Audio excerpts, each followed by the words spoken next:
मी आहे महेश लोखंडे आणि अंगुत्तर निकायामध्ये 8व्या निपातात महावग्गामध्ये 7वं सुत्त बंधन सुत्त आहे.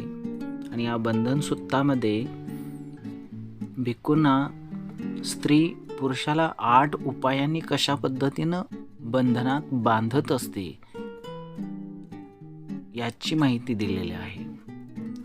म्हणजे स्त्रियांच्या कोणकोणत्या बंधनांनी पुरुष जखडलेले असतात किंवा त्या उपायांमुळं पुरुष गुलाम होतात, आसक्त होतात, गुंतले जातात याची माहिती देताना म्हटलेलं आहे की स्त्री ही पुरुषाला रडून बंधनात बांधत असते.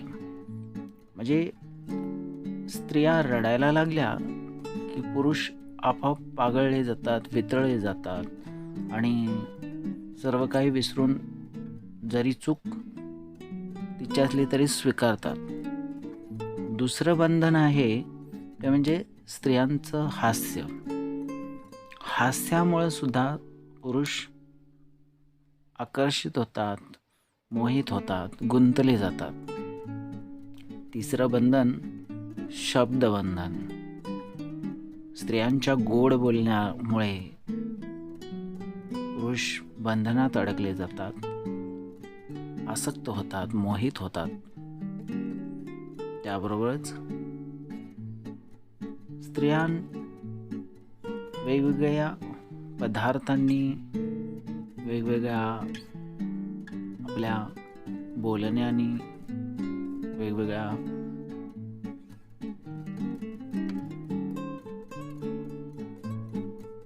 गोष्टींनी मोहित करत असतात. तर ज्यावेळेला स्त्रियांच्या म्हणजे त्याला नखरे म्हटले जातं, त्यामुळे ते मोहित होतात. त्याबरोबर पुरुष हे स्त्रीच्या वस्त्र, अलंकार, साज, शृंगार जो असतो त्या साज शृंगारामुळे सुद्धा पुरुष बंधनात अडकला जातो, मोहित होतो आणि गोंधळला जातो, प्रेमात पडतो. त्याबरोबरच स्त्रिया वेगवेगळे पदार्थ ऑफर करतात, एखाद्या भेटवस्तू ऑफर करतात आणि काहीतरी गिफ्ट देतात आणि एखादं चहा, कॉफी किंवा काही छोटीशी, त्याबरोबरच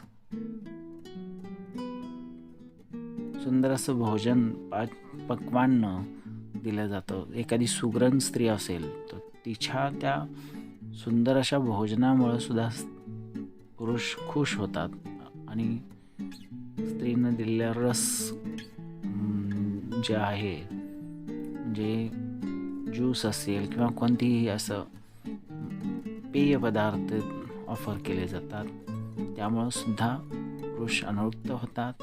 त्याबरोबरच स्त्रीगंधामुळं आणि स्त्री स्पर्शामुळं सुद्धा पुरुष हे बंधनात अडकलेले जातात.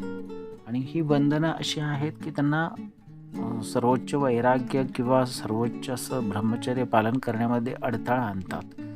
ही बंधनं 8 प्रकारची बंधनं भिक्खूंसाठी सांगितलेली होती की पुरुषाला 8 उपायांनी कशी स्त्री बंधनात ठेवत असते आणि त्यामुळे ह्या गोष्टींपासून तुम्ही सावध असलं पाहिजे. तुमचं वैराग्य, तुमचं नीतिमत्ता तुम्ही जपली पाहिजे आणि सतत सावधान असलं पाहिजे, जागरूक असलं